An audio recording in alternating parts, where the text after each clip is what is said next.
কক্সবাজারের উখিয়ায় জমি নিয়ে বিরোধে সংঘর্ষের ঘটনা ঘটেছে। এতে উভয় পক্ষের নিহত হয়েছে ৩ জন।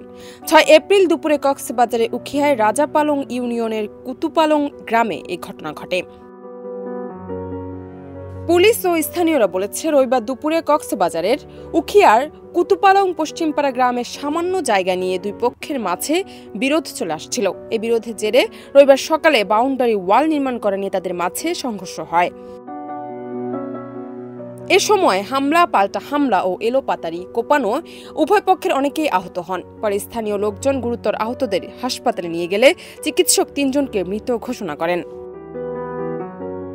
নিহতরা হলেন স্থানীয় মসজিদের খতিব ও জামায়াত নেতা মাওলানা আব্দুল্লাহ আল মামুন, প্রতিপক্ষের মোহাম্মদ হোসেনের ছেলে আব্দুল মান্নান ও তার বোন শাহিনা বেগম। নিহতরা সম্পর্কে আপন চাচাতো জ্যাঠাতো ভাই বোন।